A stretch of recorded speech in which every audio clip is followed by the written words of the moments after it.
É dia de política com pimenta aqui no Repórter Cultura. Está por aqui já Dr. Sérgio Barreto, também Cassiano Schneider, para comentar sempre algum assunto relevante aí da política nacional. Vamos cumprimentando então nossos comentaristas. Muito bom dia, Dr. Sérgio Barreto, seja bem-vindo por aqui. Querido amigo Odair, querido amigo Cassiano, os teus ouvintes, bom dia. Cassiano, bom dia, seja bem-vindo também por aqui.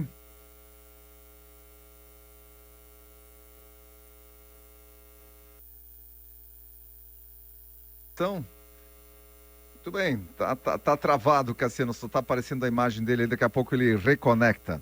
Muito bem, doutor Sérgio, vamos começando aqui enquanto o Cassiano se reconecta aí com a gente e falando então do tema do dia de hoje. A gente quer repercutir aqui com vocês, que vocês façam seus comentários, para debater a questão da renovação dos partidos políticos.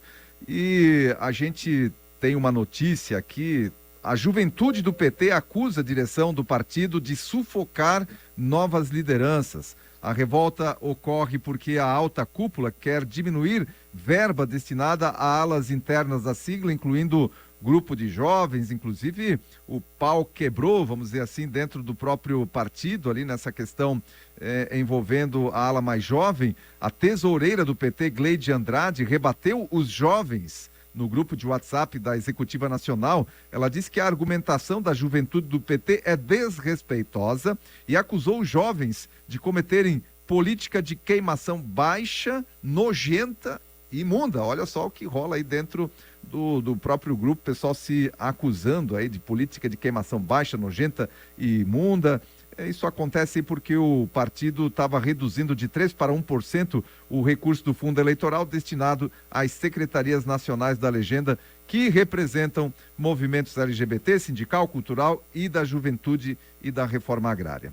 Então vamos lá. Primeiramente, essa situação dentro do próprio partido aí, o PT reduzindo o investimento dentro da ala mais jovem, desses movimentos minoritários. E depois, doutor Barreto também, com um comentário ampliando um pouco essa situação para os outros partidos também, como é que a gente está vendo essa situação da renovação do quadro dos partidos, doutor Sérgio? Sim, isso sempre existiu e é uma tendência, né? Porque a grande dificuldade que se tem é que os partidos políticos, se nós formos olhar as lideranças, aqui mesmo em Santa Catarina, né? Pela primeira vez a família Amin ficou fora do jogo político. Parece que o João Amin não ganhou eleição, a sua mãe Ângela não ganhou eleição, o Espírito Amin é senador. O Espírito Amin está na política o quê? Ele está há 40 anos, né? E pelo menos o PT ali, em que pese as palavras serem baixas, eles estão deixando de forma escancarada que eles não querem novas lideranças. O que eu acho até assim mais transparente, porque tem partidos, porque na verdade na nossa vida é muito mais difícil aquele que te adula e que te corrompe do que aquele muitas vezes que fala a verdade para você. Então o PT não é segredo para ninguém. O PT, dentro da sua ideologia, da sua caminhada, ele tem os seus figurões. Talvez essa juventude esteja se levantando contra essas lideranças do PT, e é natural que eles tenham colocado eles lá no lugarzinho deles, mostrando que quem manda é eles e mostrando que essa democracia não é bem assim, essa democracia partidária. Pelo menos essa mulher, ela foi mal educada, é o que a gente espera deles, e acabou falando isso e botando os jovens no lugar deles lá, o que é terrível. Mas muito mais difícil é para esses partidos que têm a falsa ilusão que dão lugares para as novas lideranças e de fato não dão, porque a política é difícil ela ter uma renovação. Tu podes perceber, né? É difícil você ter uma renovação política, é difícil, por isso que aquela nossa conversa que a gente teve sobre fundo partidário, em que parece muito difícil ouvir essa palavra, fundo partidário, dinheiro público, é uma das únicas formas para você trazer um pouco de democracia para dentro da política. Porque a política sempre foi de pessoas que detêm o poder econômico e de pessoas que detêm o poder político. Então, tu imagina um jovem novo quer entrar na política, ele não tem vez, ele não sabe nem por onde entrar, porque quando ele entra numa executiva, a executiva do partido já está montada. E quando a executiva do partido ela já está montada, ela já tem os seus candidatos que estão trabalhando há muito tempo. E a política ela é uma ciência. A política ela é uma organização. Normalmente, salvo raríssimas exceções, normalmente quem ganha uma eleição é quem tem organização política, porque ela é uma ciência. Ela é uma ciência matemática, onde ela começa a trabalhar com coeficiente partidário. Aí o cara quer ser deputado estadual, ele já entra no partido para ter um coeficiente para ter chance. Aí dentro dessa executiva já tem uma equipe. Para aquele cara que é jovem, que quer mudar, é muito difícil, não é? É muito difícil. Então, é algo que a gente sempre tem que repensar. Só que da mesma forma, a gente tem que entender, como em qualquer outro lugar, você é um gestor de empresa. Eu sou um advogado, Cassiano é um empresário, tem equipe de corretores. Às vezes a experiência ela também traz benefícios, né? Então, se você é um cara administrador de empresa, está há 20, 30 anos administrando empresa, concorda que você já tem um pouco de experiência? Eu já sou um advogado há algum tempo, fui professor de 3 faculdades, o Cassiano é um gestor empresarial. Concorda que isso ajuda na caminhada, no jogo? Um jogo processual é um jogo de xadrez. A gente já sai um pouco na frente, às vezes, do que aquele que não teve contato nenhum com a área processual. Então, a gente tem que também analisar algumas coisas. Eu acho que a política, na minha opinião, ela é uma das áreas mais importantes que existe na vida do ser humano. Aqui no Brasil ela não é tão valorizada, a gente olha para o político, é bandido, é ladrão, é safado, não é assim. Em países como os Estados Unidos, por exemplo, a política ela é muito mais valorizada. O cara, para ser um candidato a deputado, candidato a senador, salvo raras exceções, a população exige um preparo dessa gente. Eu acho, porque com a política a gente faz o quê? A gente melhora a vida das pessoas, com a política a gente transforma a sociedade. Não tem, para mim, fora a medicina, que é uma área muito crítica, eu acho que é uma área talvez a mais importante. A grande questão é como se fazer a renovação política nesse meio, onde os que estão não deixam os jovens entrar, salvo raras exceções, e de repente a gente ter uma saída para o país onde a gente possa fazer uma renovação. Mas, repito, renovação com sabedoria. Também não adianta o cara ser jovem e ser um boca aberta, ser um cara que não tem experiência de quê? Você estuda alguma coisa? Eu vou falar uma coisa para vocês com muita humildade. Quando eu passei no vestibular para Direito, eu peguei um livro de Teoria Geral do Estado, ele tinha 987 páginas lá na biblioteca da FURB. Eu dormi abraçado com aquele livro. E mesmo assim não entendia muita coisa, porque até você entender qual o poder legislativo, executivo, judiciário, qual a ciência política. Eu tive ciência econômica, política econômica com o Pompeu, cara. Pompeu, meu amigo, não era brincadeira. O cara tinha 7 telefones sigilosos em casa. O cara falava com um político do Brasil inteiro. Então, assim, estudando economia política, estudando ciência política, estudando teoria geral do Estado, mesmo assim, às vezes, a gente via que faltava conteúdo. Com essa juventude que tem hoje, de TikTok e Instagram, é essa juventude que a gente quer botar na política para administrar os nossos bens públicos, é isso aí? Não. O que falta é um preparo. É raro você achar... Te dou um exemplo. André Moser, em Indaial, foi o vereador mais jovem. Eu lembro que ele assistia às sessões da Câmara de Vereadores bem novinho, com 17 anos. Ele ia na Câmara de Vereadores e ficava assistindo às sessões. Foi um vereador precoce e um prefeito precoce. Aí está um sinal de uma pessoa que foi precoce na política. Mas é raro você achar pessoas que têm interesse, pessoas que têm vontade, não é? Então, eu acho que, por isso que lá em Dayal, aquela Ana Paula está em primeiro nas pesquisas, né? É o que tudo indica. Eu já dei meus palpites políticos em cada cidade. Na minha humilde opinião, eu acho que lá em Dayal até quem leva é a Ana Paula Reiter do Novo, na minha opinião, dentro do cenário político que eu vejo. Então, são pessoas que entraram na política, se mostram engajadas, mas isso é raro. A maioria das pessoas não tem essa capacidade e, às vezes, os partidos também não dão oportunidade, como é o caso do PT.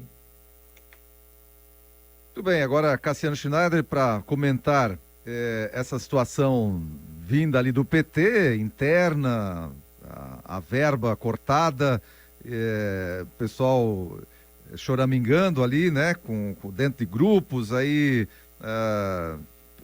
falando ali, como falou o doutor Sérgio, utilizando até a linguagem de baixo calão aí dentro do grupo, E a gente vendo que, de repente, né, Cassiano, aquela história que a gente já viu de certos grupos serem utilizados quando são importantes, mas depois, durante os mandatos, aí serem abandonados, por exemplo, como os jovens, como, né, os universitários, vamos dizer assim, que fazem são militância, base da militância do PT, a comunidade LGBT, que também perdeu a verba aqui do fundo partidário, também pessoal ligado aí, reforma agrária, enfim, quando eles são interessantes, há algum investimento, depois parece que se deixa de investir.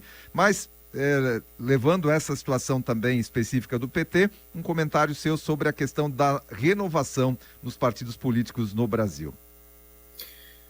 Muito bom dia, doutor Sérgio, bom dia, Daí.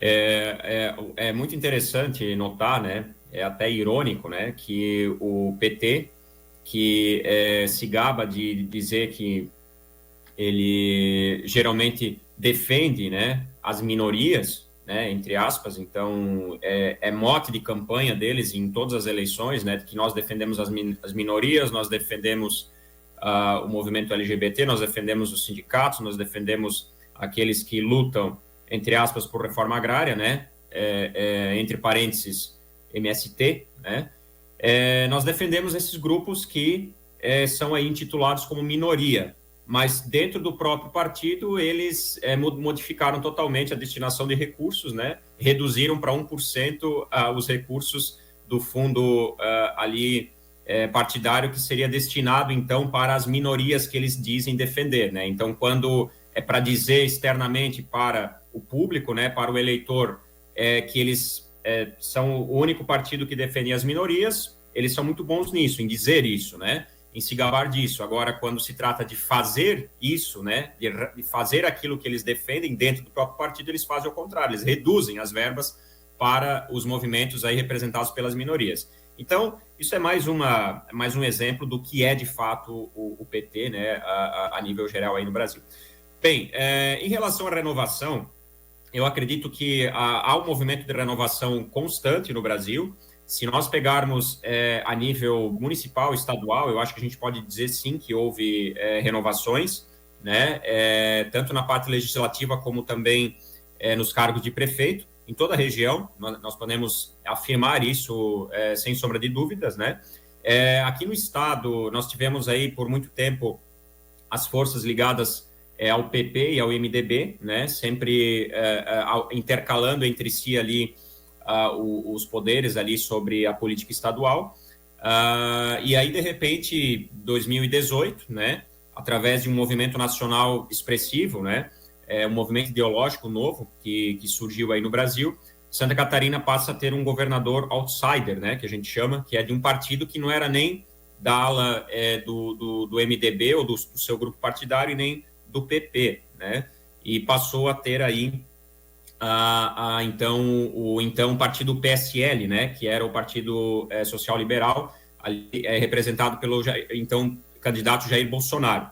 E aí depois, com a mudança para o PL, que passou a aglutinar e a concentrar todos os candidatos ali, os políticos remanescentes, né, dos grupos de apoio do Bolsonaro, então passaram a se concentrar oficialmente dentro do PL. E o PL hoje é considerado, em nível nacional, né, com bastante expressão, o partido que representa a direita. Embora tenha muitos candidatos que não que acabam surfando a onda, né, como acontece em todos os lugares, em todos os tempos, candidatos que não se identificam necessariamente com a direita, mas acabam surfando a onda aí e passando por oportunistas entrando dentro do partido. Mas isso acontece em todos os partidos, né? Agora, de maneira geral, o PL, ideologicamente e filosoficamente falando, até pelos nomes que ele compõe hoje, né, a nível nacional, é o partido de maior expressão que representa a direita. E vejam que interessante o movimento que se criou no Brasil nos últimos anos. Quando, nos anos 90, nós votávamos em Fernando Henrique Cardoso contra Luiz Inácio Lula da Silva, quando nós votávamos em José Serra, lá em 2002, em 2006 votamos em Alckmin, em 2010 votamos em Serra de novo, em 2014 votamos em Aécio Neves. Percebam que aquilo que nós chamávamos de direita circulava por esses três nomes, Aécio Neves, José Serra e Geraldo Alckmin, né? Depois aí tentando sempre seguir o legado aí do ex-presidente Fernando Henrique Cardoso. E nós achávamos que aquela era a direita, porque era o partido, o grupo partidário que se posicionava contra o PT, ou pelo menos pensávamos, né, que era o partido antagonista ao PT.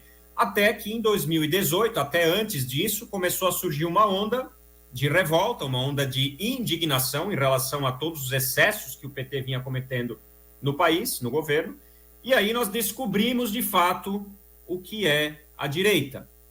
Embora tenha tido alguns excessos também, né? A gente sabe que todos os novos, as pessoas que entram como, digamos assim, um novo nome na política e que passem a fazer parte desse movimento, né, ideológico, a gente sabe que cometem excessos, mas o fato é que, pela primeira vez, o brasileiro pôde dizer que se identificou, pelo menos nos últimos 30 anos, depois da redemocratização, que se identificou com alguém que, de fato, defende os valores da direita. E esse nome é Jair Messias Bolsonaro.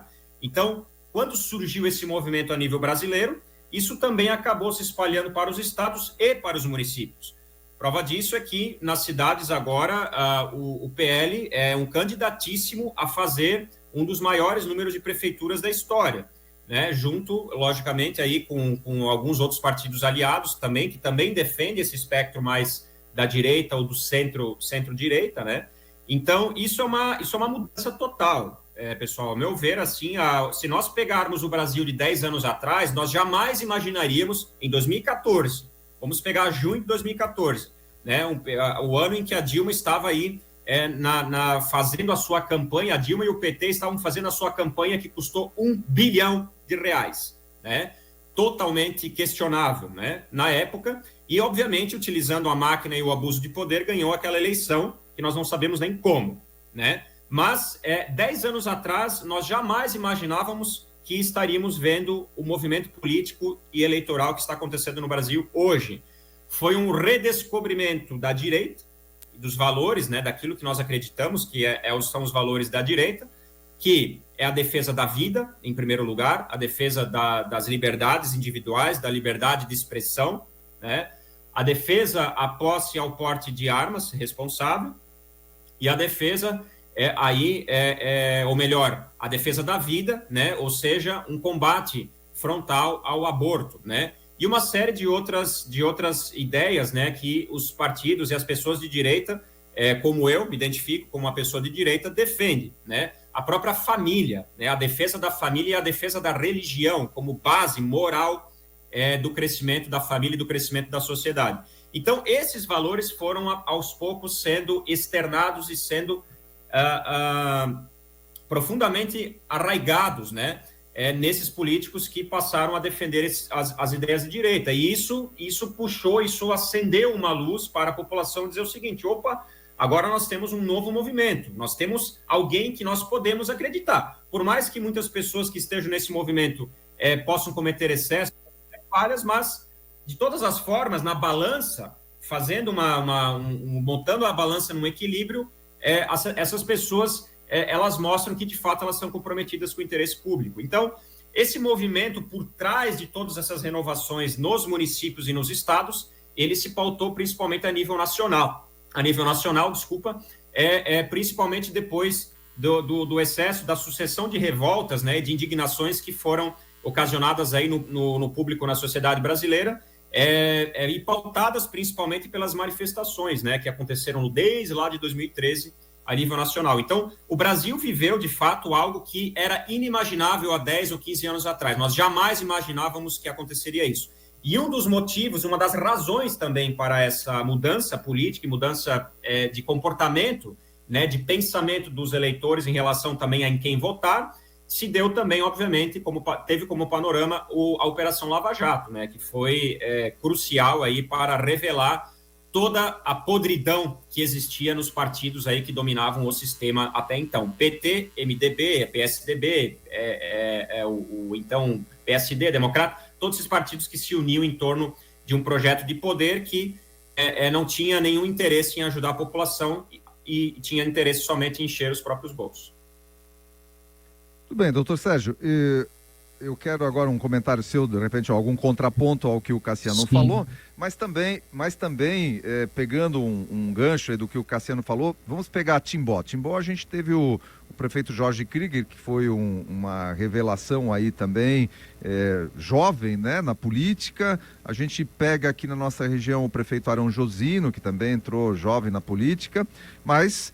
E a gente pega o contraponto que você já fez um comentário no seu comentário inicial, dessas oligarquias políticas que acabaram perdendo um pouco de força. Os Bornhausen, por exemplo, família Min e outras famílias a nível nacional que acabaram perdendo um pouco da própria família. Mas será que os tentáculos ainda dessas oligarquias, elas ainda não alcançam, né? Mesmo os políticos jovens que estão se destacando, Sérgio? Vamos aos dados, né? Eu não queria contrariar o nosso colega. Sabe quantos governadores o PL tem? Porque tu tem que analisar o PL antes do governo de Jair Messias Bolsonaro e depois. Então, quem quiser ser fanático por ele, que seja. Bota uma estátua do cara dentro de casa. Bolsonaro foi uma tragédia para o Brasil enquanto político, beleza?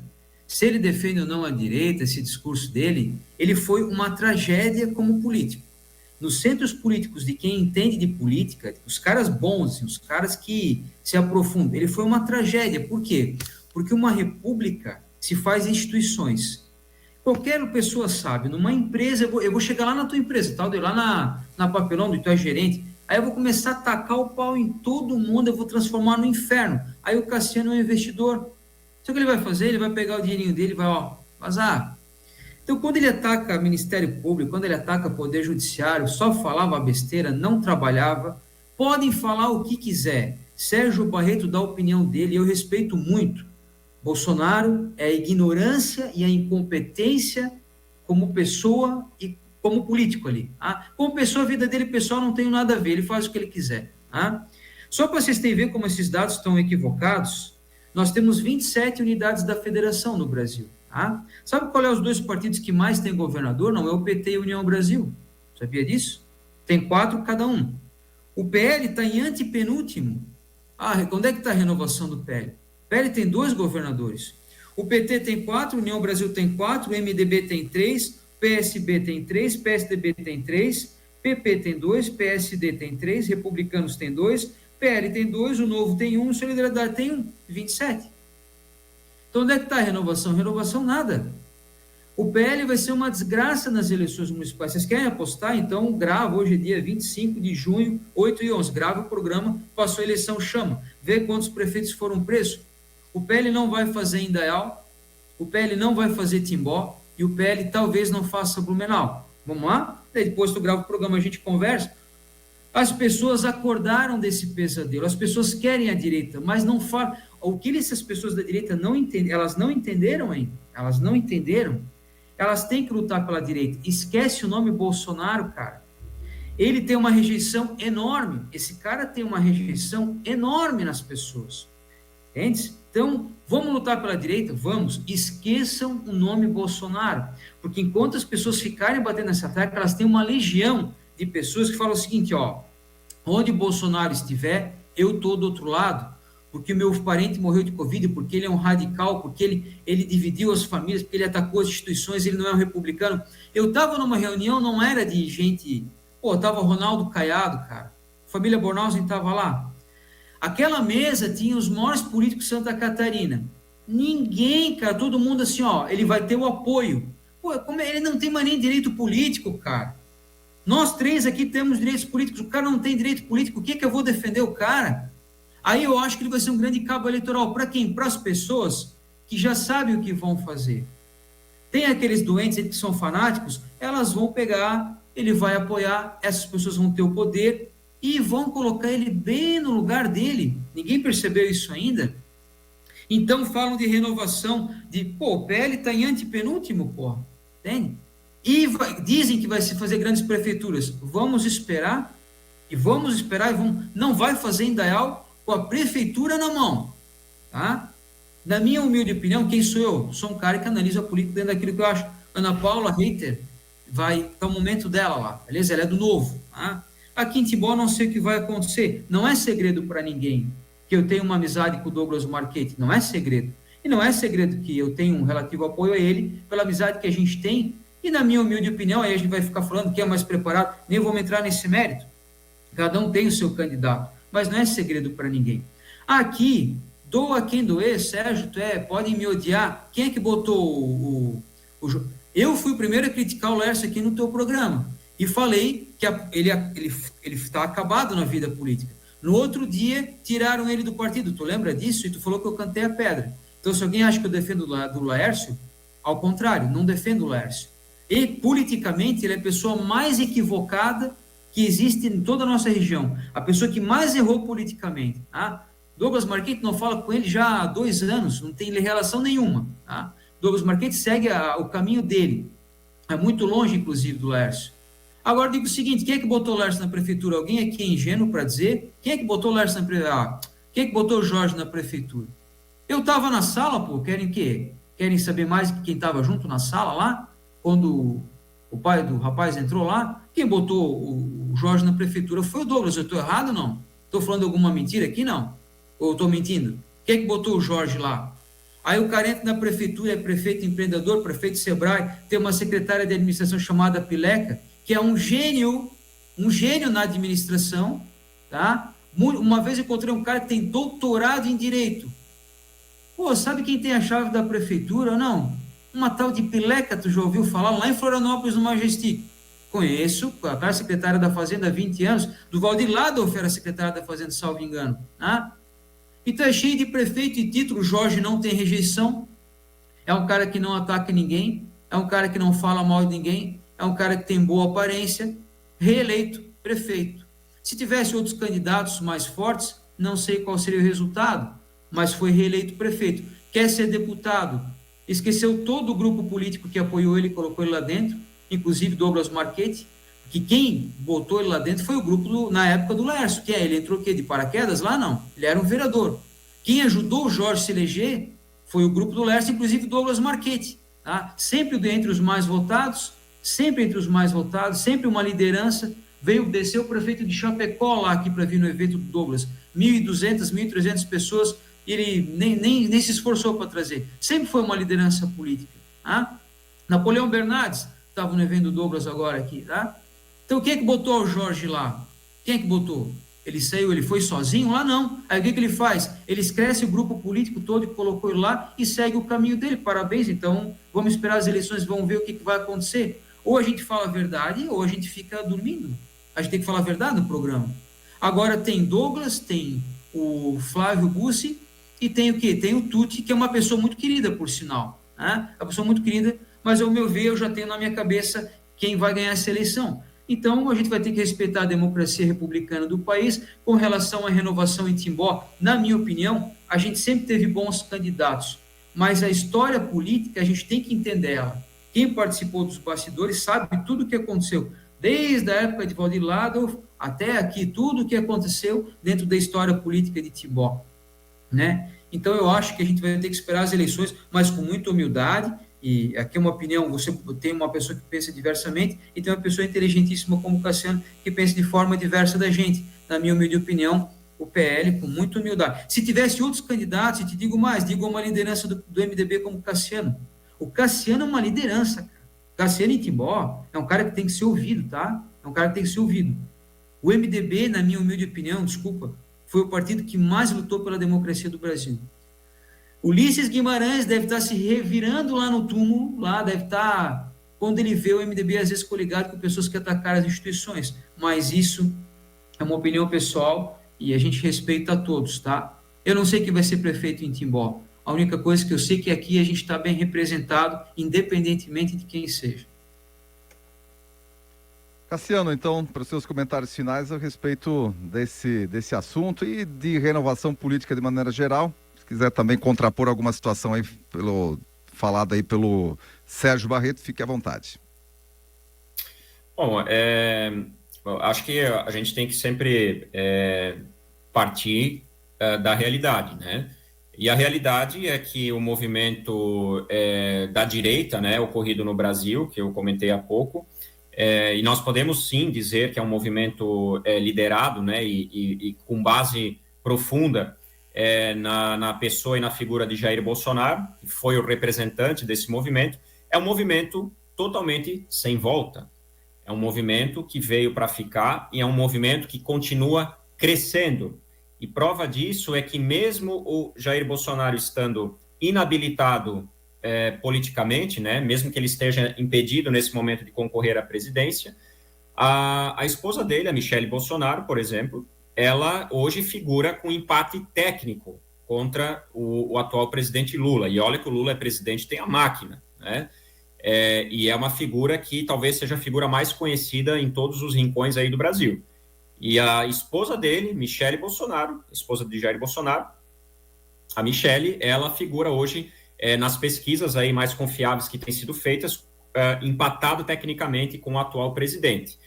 O governador de São Paulo, Tarcísio de Freitas, da mesma forma, né? Foi um político trazido, né, pelo então presidente Jair Bolsonaro, foi uma aposta muito bem realizada, inclusive, né, muito bem pensada, foi uma decisão inteligente de Bolsonaro e da sua equipe, de colocar o Tarcísio como candidato ao governo de São Paulo. E prova disso é que o governador foi eleito com uma diferença razoável até de votos, considerando o tamanho, né, do eleitorado de São Paulo.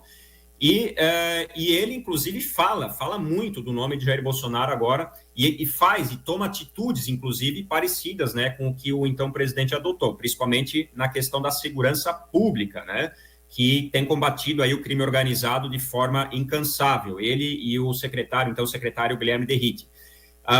E o Tarcísio de Freitas também é mais um nome que está aí próximo, né, numa pesquisa, quando eles fazem uma pesquisa junto com o atual presidente Lula, o Tarcísio, ele está muito próximo dos números aí, das intenções de voto do presidente Lula. Porém, quem tem a capacidade hoje, segundo as pesquisas, é óbvio que a gente precisa questionar as pesquisas, né, em primeiro lugar, nós não podemos acreditar friamente nelas, mas aquelas que mais se aproximaram do resultado da última eleição, elas indicam que a candidata mais forte nesse momento é a Michelle Bolsonaro. Então, o que é isso? Isso não é um golpe de sorte, isso não é um acaso, isso é um legado inteligentemente construído, né, por Jair Bolsonaro, por todos aqueles que o apoiaram, por sua equipe, e que deixaram essa herança hoje, que é o movimento convicto, né, da direita no Brasil. Então, isso é inegável e isso só vai crescer. Por quê? Porque o PL é um partido novo, né? Ele é um partido muito novo no sentido da nova formatação que ele criou agora nesse momento. Porque o PL ele já existia há muito tempo, era PR, né? Se eu não me engano, é o PR, né? Tinha até outro nome antigamente, mas era um partido menor, de pouca expressão. Quando a turma da direita no Brasil, né, incluindo Jair Bolsonaro, migraram para o PL, passou a ter uma nova roupagem, passou a representar, de fato, o partido de direita. Então, esse movimento, esse novo perfil do PL, ele é relativamente novo. Esse movimento aconteceu praticamente de 4 anos para cá, 3, 4 anos para cá. Então, ele é um partido que, com esse novo perfil, ele pode ser considerado quase que um recém-nascido, né? O grande teste do PL vai ser agora, nas eleições municipais. E a força da direita e o legado de Jair Bolsonaro vai ser testado, de fato, nas eleições municipais. E, nesse caso, eu tenho uma opinião divergente do Dr. Sérgio. Eu acredito que o PL vai fazer um grande número de prefeituras e esse movimento do bolsonarismo, movimento ideológico de direita e movimento conservador, eles vão estar muito presentes no debate político, no debate público, nas eleições municipais. E isso vai catalisar o PL e todos os seus aliados de direita para disputar uma eleição com bastante poder e bastante competitividade em 2026, as eleições presidenciais e de governo. E sobre a questão das instituições, eu tenho uma opinião divergente, porque também nesse caso, porque vamos lá, vocês sabem quantas intervenções o Supremo Tribunal Federal fez no governo de Jair Bolsonaro somente nos 4 anos em que ele foi presidente? Foram mais de 150 intervenções de menor e de maior grau. Por exemplo, quando ele indicou o então Alexandre Ramagem para ser o diretor da Polícia Federal, a Constituição permitia que ele indicasse aquela pessoa, não havia nenhuma restrição. E a pessoa era uma pessoa idônea, não tinha nenhum histórico de ilicitude, nenhum histórico de crime, nada disso. O que aconteceu? O Supremo Tribunal Federal simplesmente decidiu que não podia. por uma razão que ninguém sabia explicar. Essa foi uma das questões. Fora outras intervenções, uma série de intervenções de nomeações de ministros, nomeações de outras pastas que tiveram que ser canceladas, impedidas, por causa de um capricho de algum ministro lá, ilustre do Supremo Tribunal Federal. Então, qual que é o resumo que eu faço disso? Quem atacou a liberdade de governo do então presidente Jair Bolsonaro, quem atacou o direito constitucional de Bolsonaro governar, foram os ministros do Supremo. O Bolsonaro, quando ele passou a criticar explicitamente esses ministros, ele estava contra-atacando. Ele estava apenas se defendendo. Isso era uma crítica. E outra coisa, a crítica não é proibida. Os ataques, sim. Mas o que foi feito incansavelmente durante esse período foram críticas. E não só o então presidente, a população brasileira inteira, que não parou de criticar o Supremo Tribunal Federal e o TSE, que é um puxadinho do STF. Né? Continuamos criticando abertamente, e se tem um motivo para os investidores fugirem do Brasil, não é as críticas feitas pelos brasileiros às instituições como o Supremo Tribunal Federal. Se tem um motivo para os investidores fugirem do Brasil, é o excesso e a série de medidas inconstitucionais adotadas pelo Supremo Tribunal Federal, entre elas o perdão das penas e das condenações inúmeras contra Sérgio Cabral, contra João Vacari Neto, contra Zé Dirceu, eles sendo perdoados, os maiores corruptos da história do Brasil serem perdoados por ministros do Supremo Tribunal Federal. É isso que causa a fuga dos investidores do Brasil. Fora aquele que foi levado a presidente da República também. Muito bem, encerrado aí nossos comentários, nosso tempo aqui do Política com Pimenta, hoje bastante acalorado, e é assim que é bom, né? Quando as opiniões são diversas e são colocadas abertamente pelos nossos comentaristas, a gente fica muito satisfeito aí com o desempenho de vocês aqui no Política com Pimenta. Doutor Sérgio Barreto, um abraço, obrigado pela participação no dia de hoje aqui, e até na quinta-feira que vem com mais uma edição aí do Política com Pimenta. Microfone, por favor. Abraço, meu amigo Odair, abraço, meu amigo Cassiano, e a todos os teus ouvintes. Cassiano, um abraço, até quinta-feira para mais uma edição do Política com Pimenta. Obrigado, Odair, obrigado, doutor Sérgio, e obrigado a todos os ouvintes da Rádio Cultura.